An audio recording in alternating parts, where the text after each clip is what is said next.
l'Europe, alors, c'est pas beau cette Europe qui, écoutez, elle nous dit tout ce qu'il faut faire, on n'a plus qu'à suivre. Et Ursula von der Leyen, vous l'avez vu, avec les SMS, avec Albert Bourla de Pfizer, avec tout ça, on ne sait rien, on n'a aucune transparence, mais tout va bien. C'est-à-dire, tout va bien pour les gens qui ont cette fonction, ça fonctionne, mais le reste des populations, je parle pas que des Français, sont pas très au courant. D'ailleurs, pendant toutes les embrouilles qu'on a chez nous, que les Anglais ont avec leurs élections, que les autres Européens ont à droite et à gauche, en douceur, Ursula, elle est repassée, elle va être reconduite pour les quelques années qui viennent. Ouais. Ma nature profonde est d'être européen, parce que depuis que je suis gosse, j'ai voyagé un petit peu quand j'avais 10-12 ans, mais je me sens pas européen comme eux, ils le veulent. C'est-à-dire que j'ai jamais été pour Maastricht, et j'ai voté non à la Constitution. Ça n'a pas empêché qu'on l'a quand même, quoi.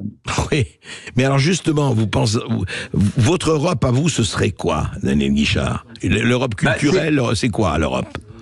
Elle est à plein de niveaux d'ailleurs. Là, on va parler de l'Europe culturelle. Les Italiens sont italiens, les Allemands sont allemands, les Espagnols.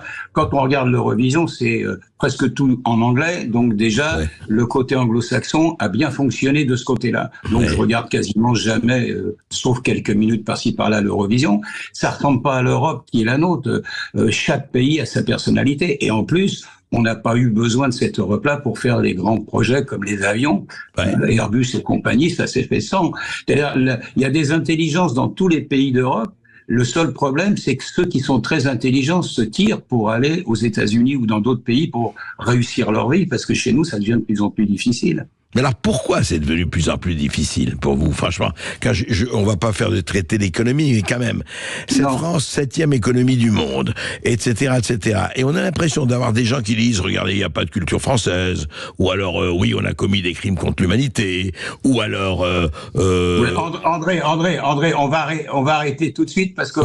On sait de qui on parle, et c'est pas la peine d'en parler plus. La culture française, ce sont des tas de cultures. Moi, je suis breton, russe, polac et ukrainien par ma mère. Je suis pas à 100% pure race, mais ça fait rien. Et il y a plein de potes qui viennent de partout. La France a toujours été ça. Bon, les pures races françaises, c'est pas ça qui est important. C'est qu'est-ce qu'on fait de ce pays. Ce pays, quand on est russe, quand on est ukrainien, quand on est polonais et qu'on atterrit en Corrèze, on finit par être corrézien. Moi, je vais en Bretagne, je suis breton, ça se discute pas. Et la France, c'est ça. Et on est en train de nous faire ce qu'on fait dans d'autres pays, un travail qui dure depuis des décennies, une espèce de planification, d'uniformisation de la culture, de l'industrie, parce que on était un peu gênant, et je pense que il faut regarder derrière les pantins, et ce sont des pantins, pas dans le sens péjoratif du terme, on est tous plus ou moins des pantins, mais là ce sont vraiment des pantins, ils exécutent,